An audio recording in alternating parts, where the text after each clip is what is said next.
Let's take a look at some of the example problems on the practice set. We want to convert from scientific notation to standard form. We have 4 times 10 to the power of 0. Well, we know that our exponent tells us how many times to move our decimal. Well, we have a 4, so our decimal is behind the 4. Now, we have a 0 as our exponent, so how many times do we need to move the decimal? 0 times. So 4 times 10 to the power of 0 is actually just 4. Here, 9.666 times 10 to the power of 4. 4 tells us how many times to move our decimal point. Now, since it's a positive exponent, we're going to move our decimal point to make a number greater than 1. Therefore, we're going to have to move our decimal point to the right. So I'm going to rewrite my number and move my decimal point 4 times because that's what the exponent tells me to do. 1, 2, 3, 4. So here's the new placement of my of my decimal, and I put a 0 in the blank spaces.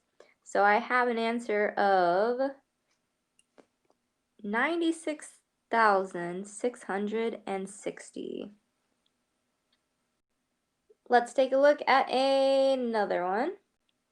5.43 times 10 to the power of negative 5. Now this time we have a negative exponent. So the negative exponent means that our original number was a number that was less than 1. Therefore, if we want to make this a number less than 1, we know we are going to have to move the decimal to the left. So I need to move the decimal to the left. 5 is what the exponent is telling me. So I'm going to rewrite my number, and I will move my decimal point 5 times. 1, 2, 3, 4, 5. There's my new placement of my decimal. I put 0 in all of my blank spaces. So I now have an answer of 0.0000543. These questions ask us to convert from standard form to scientific notation. So let's take a look at one. We have 77.7.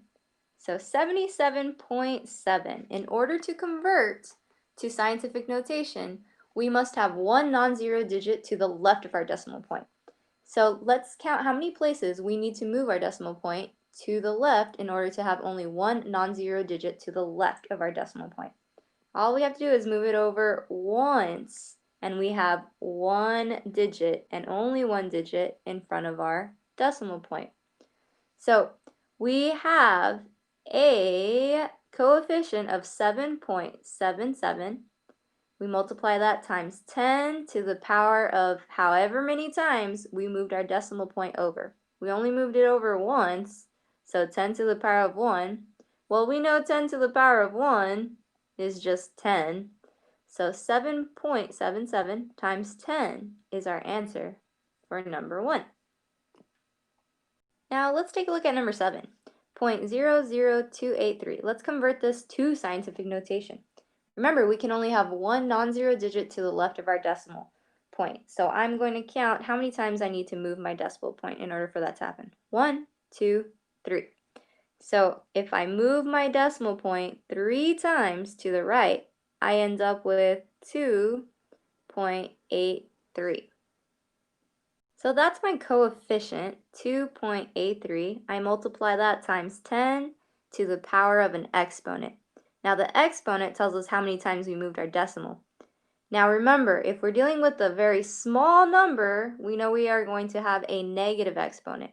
So since we moved it 3 times to the right, we have an answer of 2.83 times 10 to the power of a negative 3. Let's take a look at number 9. We have 1,000.